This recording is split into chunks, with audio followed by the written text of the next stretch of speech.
உங்களுக்கான வாழ்க்கை முறை உங்களுக்கு என்று வருகின்ற பொழுது நீங்கள் ஏன் தோற்க வேண்டும்? நீங்கள் தோற்கவே வாய்ப்பில்லை, தோற்கவே கூடாது. தோற்கவே கூடாது என்றால் உங்களுடைய வாழ்க்கையில் நீங்கள் இன்றிலிருந்து எதை மனதில் வைத்துக் கொள்ள வேண்டும் என்கின்ற ஒரு 2-3 விஷயத்தை மட்டும் சொல்லிட்டு நான் போயிடுறேன்.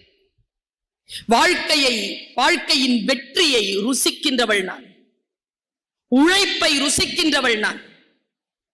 என்னுடைய வாழ்க்கையிலிருந்தே நான் சொல்லுகிறேன், என் வாழ்க்கையை முதலில் நான் ஒரு பிடி டீச்சராக குறைந்து சொல்லல.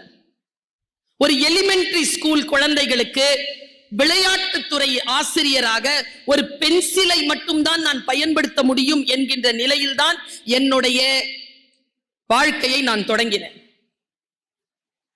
எனக்கு சீட் கூட கொடுக்க மாட்டாங்க. ஸ்டாஃப் ரூம்ல கிரவுண்ட்ல போய் உட்காருங்கன்னு சொல்லுவாங்க. கிரவுண்ட்ல ஒரு சேர் மட்டும் தான், அது ஒரு ஸ்டூல் மட்டும் தான் இருக்கும்.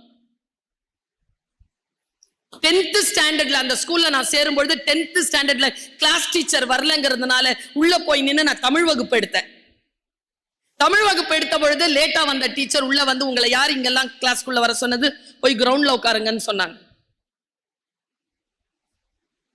அந்த அவமானங்களை எல்லாம் சகித்து கொண்டு நான் எந்த நோக்கத்தோடு வாழ்க்கையை தொடங்கினேனோ அந்த நோக்கத்தில் பயணம் செய்து ஒரு பள்ளிக்கூட ஆசிரியராக இருந்து, ஒரு கல்லூரியில் விரிவுரையாளராகி, அதற்கு பிறகு துணை பேராசிரியராகி, அதற்கு பிறகு இணை பேராசிரியராகி, அதற்கு பிறகு அந்த தமிழ் துறைக்கு தலைமை ஏற்று இப்பொழுது தமிழ்நாடு அரசின் தமிழ் வளர்ச்சித்துறையின் கீழ் இயங்கக்கூடிய உலக தமிழ் சங்கம் மதுரைக்கு துணை தலைவராகவும் இயக்குனராகவும் பொறுப்பெடுத்து பென்சிலிலிருந்து தொடங்கிய என் வாழ்க்கையை கிரீன் பென்னில் கொண்டு வந்து நிறுத்தி இருக்கிறேன்.